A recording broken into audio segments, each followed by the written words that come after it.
What up, everybody? Welcome to another episode of Full Metal Analysis. This week, we got a Lions game, Lions versus Buffalo Bills, and we've got a lot of interesting games going around the league. It is essentially December football. It is the end of the year. It is coming down to the nitty gritty. Everybody is looking for their places in the NFL, and we got a lot going on this week. Marcus, what are your thoughts about the Buffalo game? I know we talked about it a little bit last week. Yep, just ready for this game.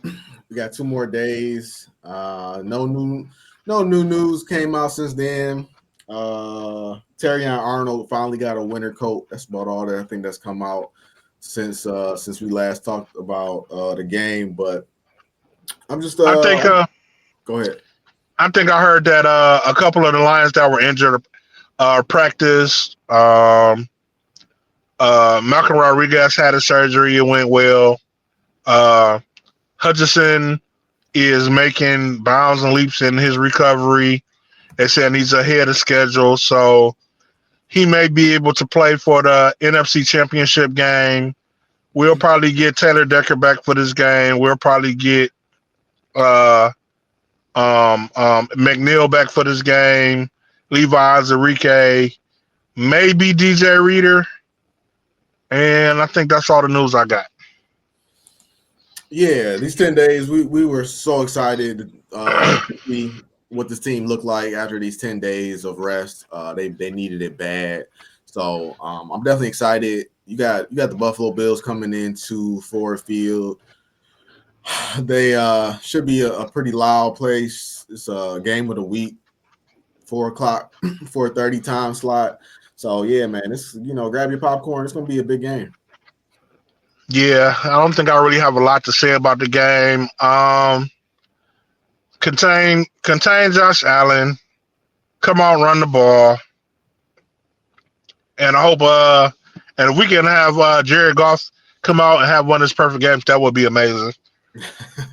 Yeah, that would definitely bode well for the Lions. They need they just need to keep doing what they do. I think,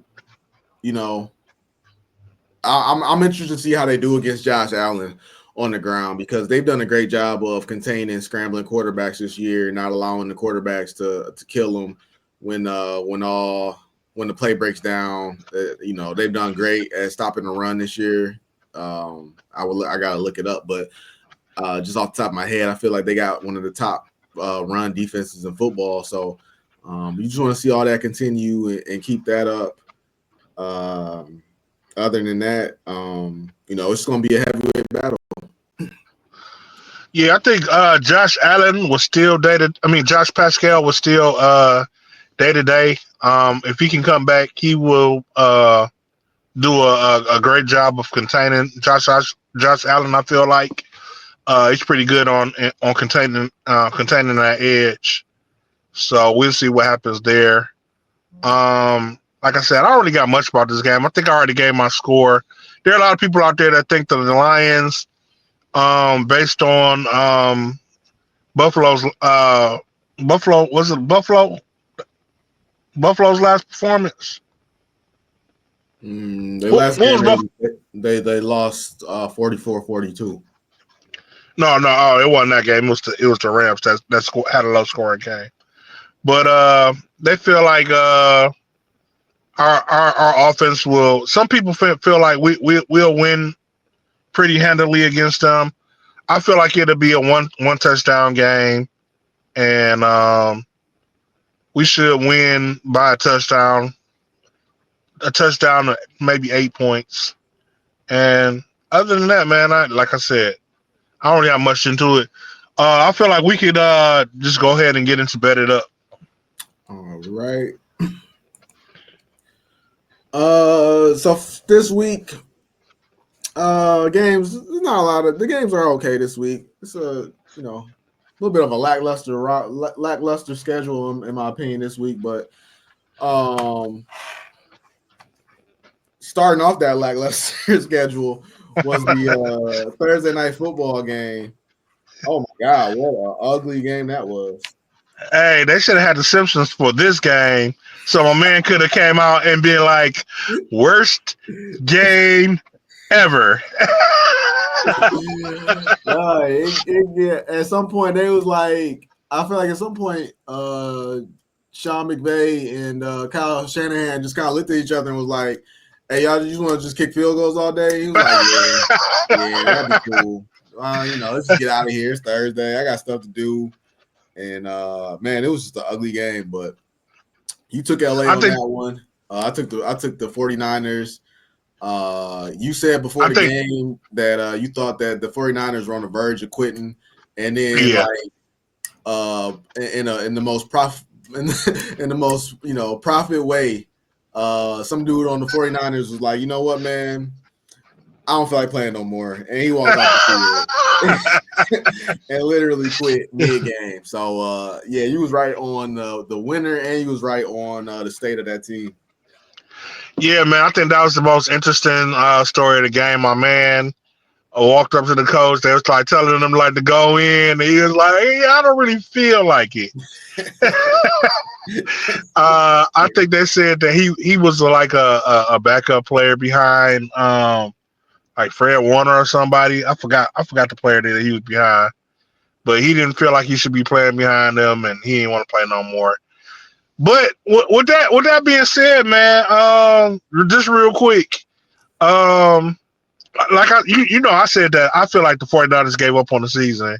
But hearing some of the interviews, a lot of people were vocal about that moment. Uh, Shanahan was like, "What do you do with a guy that doesn't want to play?" You know what I'm saying? I ain't got nothing to say about it. The players were talking about you can see the players were clearly upset that a guy gave up in the middle of a game. Do you think maybe that sparks something that bring maybe that action can bring the team back and hold some interest in the game, or it is what it is? I don't know, man. I'm real curious because you brought it up. Debo put out a tweet last week, not upset about not getting the ball. Kyle Shanahan is all about the offense over there, so that was basically a shot at Kyle Shanahan. Like you said, a lot of people kind of responded to this situation like, hey, he was basically, he basically went rogue. But now I'm starting to wonder if it is something to it. People put up good fronts to seem like answer questions the right way, but damn, they've been in the NFC Championship like what, like 3 times of the last 6 years, or 4 times in the last 6 years. Like it's been something crazy, and they haven't won a Super Bowl yet. So like at some point, man, even Andy Reid had to leave Philadelphia before he won a championship. So I mean, it might. I'm more so I'm more so starting to come to your camp where Kyle Shanahan's days. I think he'll be fine this year. I think he'll be fine next year, but I think his day. Well, I shouldn't say next year. I think his day. He'll be fine this year, and then his days might start to. I don't know, man. I don't know, man. It's like, yeah, I said the players are checked out, which they were, but it's an unwritten rule. Even if you are checked out, I mean, you don't go public with it. You don't go out and be like, yeah, this season fucked up. We ain't playing no more. And I feel like that guy signed the light on the whole team, and now the team has to respond a little bit. But I mean, we'll see where it goes. Um, If you look last year, Trent Williams got hurt last year, and somebody else too. It was a big player. I think it was Debo. But they both got hurt last year, and they went on that 3-game losing streak until Debo and Trent came back, and then from that moment on, they was good. And now he's missed a lot of time this year, and their record kind of reflects it again. So it might just be the absence of Trent Williams. He might just be the Panay Sewell of that team, and nothing looks right when he's not on the field. So that could be it too. But I think Kyle Shanahan, man, I think people won't start looking at Kyle Shanahan, specifically John Lynch. Yeah, man. And also, man, I heard an interesting question. I think Brock Purdy has a contract coming up. This from Woodward. I heard it on Woodward anyway. It's a good question from Woodward Sports. They said, with Brock Purdy's contract coming up, do you pay him? Um, I mean, you got one of two options. Again, if we, if who am I? Am I a fan or am I a coach or a GM trying to keep my job? If I'm a coach or a GM trying to keep my job, yeah, I got to pay this guy. If I'm a fan and I'm trying to win a Super Bowl, I might be thinking a little bit differently. But it depends on what's out there, because if you're not going to pay Brock Purdy, then you would have to go. You would have to find a Baker Mayfield or a Sam Darnold. Because I heard on the radio they were talking about, like, maybe this is the new, pathway or whatever. Before it was get a rookie quarterback, build a team around them, go out and win the Super Bowl on the rookie quarterback's contract. But now maybe it's get the team in place and bring in a veteran failed quarterback who has a chance to reestablish themselves in the league on a new team that's ready to win, opposed to having to be the savior of a franchise. So you have to go out and you have to find a vet that's worth it. But that's not necessarily easy. If you could just keep Brock Purdy, I will go. That's what I would do if I was a 49ers person. I'm saying, but is Brock Purdy worth? Because essentially, you will have to pay him like $50 million. Is Brock Purdy worth $50 million? I mean, you have to pay him like Jared Goff. Is he like Jared Goff? You can argue. You can make the argument. I guess I could see it. I will be on the fence about it. I'm not. As gung ho ironclad about it as I am about Will Levis, but we'll see what they do in the future. Well, I mean, Brock Purdy's been to a Super Bowl, so I mean that was the same argument that people still make for Jared Goff. It's not a lot of quarterbacks who make it to a Super Bowl that you should feel comfortable about. If a quarterback's made it to a Super Bowl, you should feel more comfortable paying them. That's how I feel. And I think Brock Purdy has shown this season that without Brock Purdy, this team looks shaky. That might say more for what they got in the backup than how good Brock Purdy actually is. But no Ayuk this year. Ayuk's been out, but now Juwan Jennings has stepped up, and Brock Purdy. I mean, Brock Purdy gets the ball where it needs to be. So hey, man, that's worth some money in this league. Yeah, we'll see what happens going forward. We can get into the picks for this week, man. All right. First game of the week, Cincinnati is going to Tennessee. I still got our names down for there, but if I flip those, that would be more accurate. Tennessee is at home. They're getting 5. You lead off this week.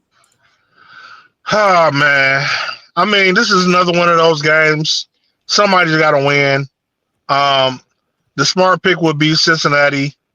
Cincinnati finds ways to lose games, but I feel like they're a better team than Tennessee. So, give me Cincinnati. Yeah, absolutely. I'm not betting on Tennessee. Will Levis got hurt last week. He came back into the game, but it was I don't know. I haven't done any research on what it was, but I'm not feeling good about Will Levis' situation. So yeah, give me Cincinnati. Still there. No problem. All right. So next we got Kansas City going to Cleveland. Cleveland is at home and they are giving 4.5. Well, Jameis Winston, man, this is my upset game. I'm calling it right now. Cleveland will upset the Cincinnati Chiefs this week, and with the points, of course, with the points. But But I'll give me Cleveland on this one, man. Um. Wow. Yeah. No, I can't bet on Cleveland. Yeah. Hey, I don't feel good about it. I don't feel good about it. But Hey, you never know what you're gonna get with Jameis Winston, man. And I feel like this is gonna be one of those breakout guys where where God deliver him from pick sixes and he takes care of the ball and he goes out there and does something. I'm not mad at you, man. Because yeah, if this is one of those games where at the end of the season, you know, the Kansas City Chiefs finish the season, what would that be, 15-2, and then you go back and you look and you like, oh, they lost to, uh, who did they lose their first game to? Uh, was it the Raiders? I don't even No, remember. it Now, they wasn't. beat the It Raiders on wasn't. some BS. But regardless, if you told me that they lost to the Browns in one of those games, I'd be like, yeah, it's one of those just crazy, unpredictable fluke games. They lost to the Browns. I can see that. So I understand your logic, but yeah, no, give me the Chiefs. They've been terrible. Um, if you put money on the Chiefs all year, you have been feeling sick. So, but at the end of the day, man, I got to go back to the well again. At some point, they got to cover a spread. So I'll take the Chiefs. Yeah, that's my out on a limb game, man. I'm not mad at it. Maybe the most amazing spread I've ever seen. The Baltimore Ravens are going to New Jersey to take on the New York Giants. And the Giants are at home, and they're getting 16 and a half points. Is this even a question, man? I mean, you already know what the motto is. Never bet on the Giants. I don't give a care how many points they give them in the spread. I mean, their tickets were $1 last week. Come on now. Wow. Yeah, I heard an amazing stat where they said that in practice on, I guess that would have been Thursday. Said the Giants were practicing on Thursday and they were practicing on on red zone. They were practicing in the red zone, and they went 0 for 17 on passes in the red zone. They said that 4 of the passes were with no defense on the field, and no, they went 0 for 4 on that one. And then they put defense out there and they went 0 for 13. So yeah, man. I'm starting the Ravens off. I'm starting the Ravens defense in fantasy in the fantasy playoffs this week. So like I'm all in on this game. The Giants are a terrible team. Washington is going to New Orleans to take on the Saints. The Saints are at home and they're giving up a touchdown. They're getting a touchdown and a half at home. How you feel about this game? So this is a tough one. I for sure think that Washington will win this game, but uh a touchdown and a half. Oh, that's a tough one. But I'm still going to take Washington. I think Washington comes out and wins this game. New Orleans can beat bad teams, but they struggle against teams on the same level as them. Washington is better than New Orleans. I think they can win by 10 points. Yeah, Washington hasn't, off the top of my head, Washington has been doing it lately, but earlier in the year they was putting it to a lot of these teams, running up the score. I think this is a great spot to kind of get back to where they were earlier in the year and get back to that style of football. Austin Eckler is out, but they still have Brian Robinson Jr., Jaden Daniels, and I think they said that this is going to be the first game that Marshawn Lattimore plays, who ironically came from the Saints, if I'm not mistaken. So yeah, I'm with you. I think Washington wins this game, run up the score, double digit victory. I saw an interesting stat. I think it was that this is the first time that Carolina has been favored in a game in the past 2 years. But Dallas is going to Carolina to take on the Panthers. Carolina at home, giving 3. Um, Carolina has been playing good for like the last 4 weeks, man. I mean, they haven't managed to play a game, but they've been playing real good. On the flip side of that, Dallas is awful. I look forward to the cameras panning to Jerry Jones on the sideline. Um, Maybe we'll get a another clip of damn, Parsons. I can't think. Yeah, Parsons crying on the sideline. You know what I'm saying? That would be amazing, especially against the Panthers. That would be great. Give me Bryson Young to come out and have a good game against Dallas and take this game. Um, so I got this theory. I got the Pistons logo behind me. This has nothing to do at all with Carolina, but I'm gonna use the same theory because the Pistons will play a couple good games, and I'll feel good. I might make some money off of them, but with them being the underdog. But as soon as Vegas and the rest of the world hop on the Pistons bandwagon and make the Pistons a favorite, they turn right around and drop the ball and go out and lose that game. And I'm gonna use that same theory with the Carolina Panthers. I'm gonna take Dallas in the 3 points. Um, I hope I'm wrong. I hope Carolina continues to improve and they deserve a win, but I don't know if they can handle being the hunted. So give me Leggett, they should have won last week. Leggett dropped that ball, dropped the game-winning touchdown right at the end of that game. So they should have won that game last week. they, I think they make up for it. they absolutely should have won, but they were huge underdogs in that game.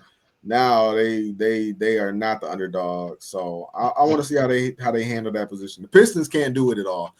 So like I said, what the Pistons and the Carolina Panthers have in common is, there's not a lot. It's a whole different sport and everything. But I can see the mentality being the same on a young team. So we'll see how it goes. Uh, I'm rooting for Carolina though. Miami is going to Houston. Houston is at home. They're giving 3. Um, Miami has looked better this the last couple of weeks since they've got Tua back. But I stand by the fact that Miami doesn't have a defense. And with that being said, shootout game, but in the end, Houston takes it because Miami cannot keep up. Miami's not going to be able to keep up with Houston. So give me Houston. Um, I stand by that. Miami cannot beat a good team, and as last I checked, Houston still a good team. Give me Houston minus the 3. For whatever reason, they just don't show up against strong competition. Oh man, this. Whew, I tell you, when the New York Jets play, man, they play somebody who also sucks. The New York Jets are going to Jacksonville to take on the Jaguars. Jaguars are at home, getting 3. You already know what it is. Comeback game. Uh, Jets win out for the rest of the season. Nah, man. Jacksonville is awful, man. And the Jets are bad, but they're not as bad as Jacksonville. So give me give me the Jets on this one. um, God, the Jets suck, and the Jacksonville sucks. But despite sucking, Jacksonville still has found a way to win the game here or there. The Jets haven't won since Halloween. That was so long ago. I might regret it, but hey, give me Jacksonville at home, and maybe they could at least lose. If they do lose, it could be by field goal, and I feel okay about it. Uh, Tampa Bay is going to LA to take on the Chargers. Chargers are at home. They're giving 3. I feel like Tampa Bay and the Chargers are in the same tier as teams. They right about in the same vicinity, but I think the Chargers edge out Tampa Bay slightly. I've been rocking with the Chargers this year as long as they on par with the team. So give me the Chargers to edge out Tampa Bay slightly in this game. Yeah, man, I've been waiting all year to pick the Chargers. I always find myself on the opposite side of the Chargers, but I got no problem picking them this week. Tampa Bay is a good team. This should be a good game. Yeah. But the Baker Justin Herbert duel, it'll probably be exciting. And Baker probably is going to show up and show out, but I'm gonna go ahead and take Chargers as well. If you wasn't watching the Lions against the Bills, you would definitely be watching Pittsburgh going to Philadelphia. Philadelphia's at home. They're given 5.5. Huge implications for this game on both sides of the ball. Who you got in this game? Um, and it's not just because I want Pittsburgh to win because I want that space in the gap, but I feel like Pittsburgh defense can hold Saquon Barkley to a reasonable amount of yards. I mean, he's going to get some yards, but I feel like they hold him to a reasonable amount. With Saquon not going crazy, Pittsburgh can pull out this game and win it. So give me and the Jets just got a lot of turmoil. I mean, the Philadelphia just got a lot of turmoil going on. So give me Pittsburgh. Yeah, man, this is a prime opportunity for Philadelphia to come out, uh, beat up on Pittsburgh, and really put pressure on the Lions in order to keep that number one spot. That's what the average person would say looking at this game. But me being me, I look at this as a prime opportunity for somebody to overlook Mike Tomlin. And you know what I don't do is I don't overlook Mike Tomlin, and I don't ever bet against Mike Tomlin. 5.5 on the road, I'll take it. Give me Pittsburgh as well. Buffalo going to Detroit. Detroit is at home. They are given 2.5. Yeah, man, I already told you my feelings on this game. I'm going with Detroit. Feel like feel like our offense will hold up better against Buffalo's defense, and we'll put up more points. And I think I heard Buffalo safeties are injured as well, so I expect us to have a good game against Buffalo.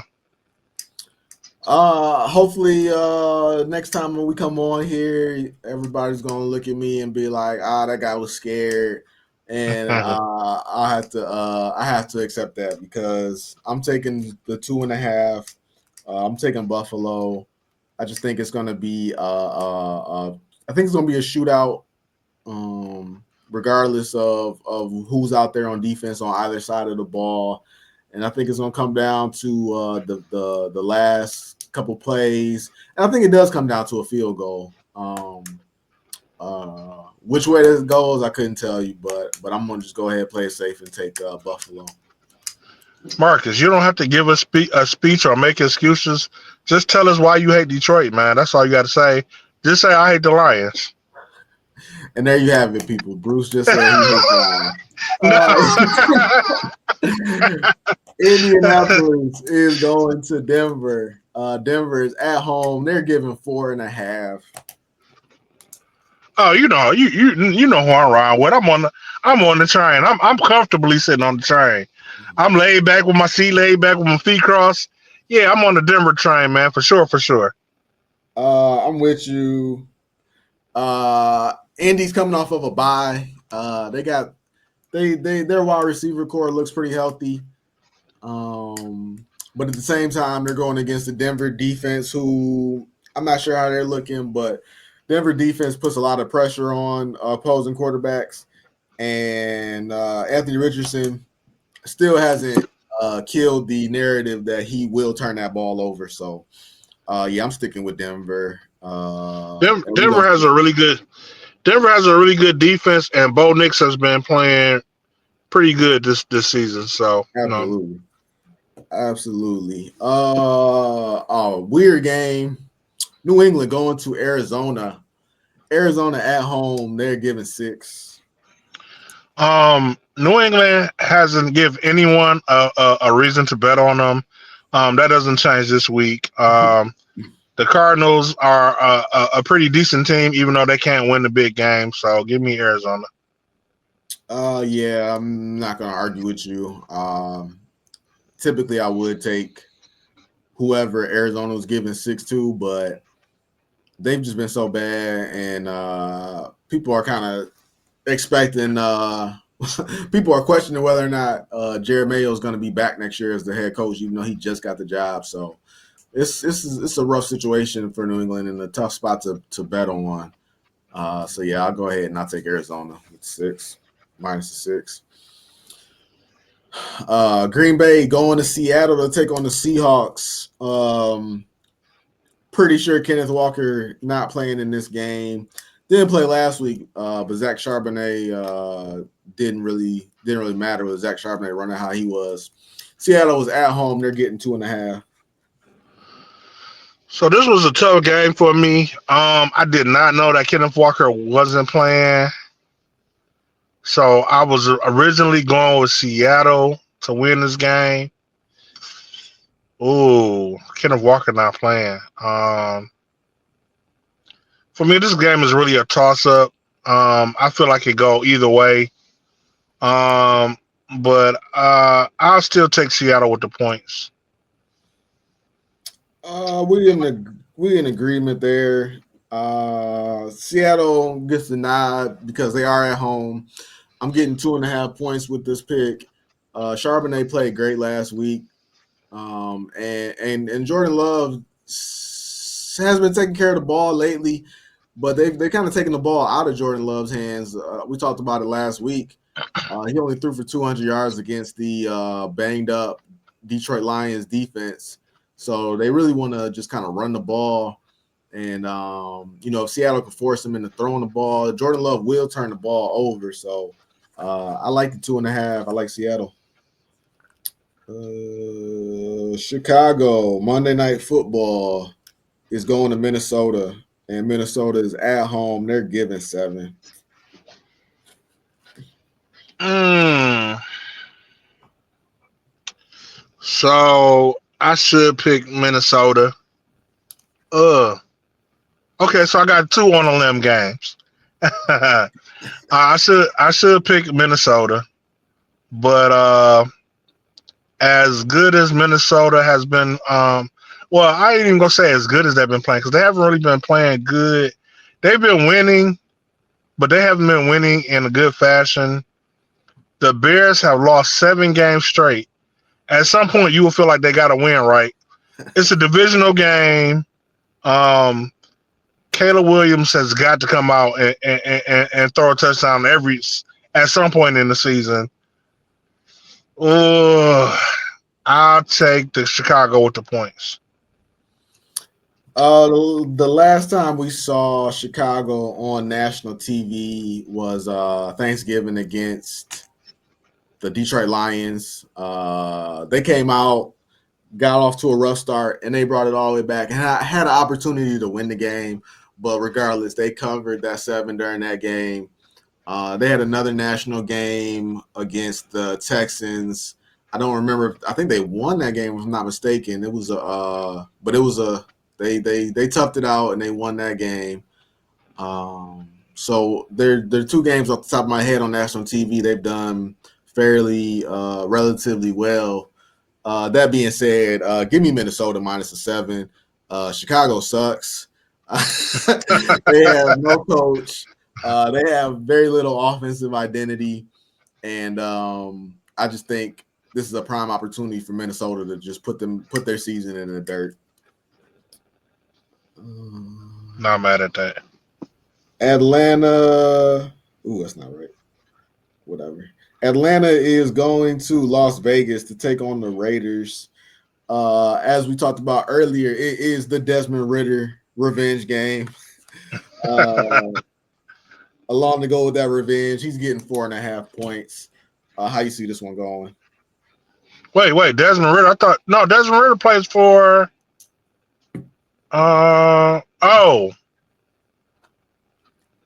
Wait a minute, because I was getting confused. Is it who plays for the Saints?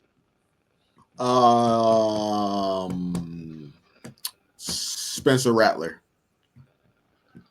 Oh, okay. Yeah, man. So I'm gonna go with Las Vegas only because Kirk Cousins has been playing awful, man. Like awful. So I'm gonna go with the Raiders for this game. Once again, the smart money would be to bet on Atlanta because I feel like Atlanta is a better team than Las Vegas, but they're gonna find a way to screw it up, and Las Vegas will pull it out. I'm with you, man. I really want to take Atlanta because the Raiders suck, but at the same time, like on the flip side, I feel like Atlanta has no business giving anybody 4.5. This is a very tough game to pick, but I could find myself rooting for the Raiders easier than I can for the Falcons. Kirk Cousins does look, he just looks washed. I wasn't coming into the season. I wasn't even that in love with their offense as people made it out to be. I still think they need a more dynamic receiver. Drake London is great. He's a great number 2 option. He's an excellent number 2 option, but you still kind of need a number 1 option in my opinion. And Bijan Robinson, I don't know if I don't know. Like it's like they don't believe. It's like they don't believe in Bijan Robinson, or they think he's going to get Yeah, hurt, or that's something. what I was just. That's what I was just thinking, dog. Like, if I was Atlanta, I would lean on Bijan Robinson. I'd be like, man, he is the franchise right now, but they just refuse to do it. They Yeah, keep him at limited handoffs, yeah, and they depend on Kirk Cousins' arms. But if they went to Bijan Robinson more, I feel like they would be more in contention this year. But they don't, so they'll lose. yeah. Can't argue it. So yeah, I'm with you. I'm taking the Raiders as well. Yeah, man. So uh, we'll see. I think you're beating me, but what by? Or are we No, tied now? we tied. We tied with that mockery of a Thursday night football game that was the Rams and the Niners. Like they said, that was the only game of this season that hasn't scored a touchdown. Yeah, man. I was 5 minutes into that game, and I was like, you know what? I could be doing other things. That game, it was disgusting. But yeah, man. We'll see what the weekend turns out, man. Hopefully, we come back with a Lions victory. And I come back with a victory over you in our picks. But other than that, man, I don't really have too much for this week. Yeah, man, that's all I got as well. All right, well, we'll see what the results turn up, and we'll see y'all back here next week. Until then, go Lions. Peace. Detroit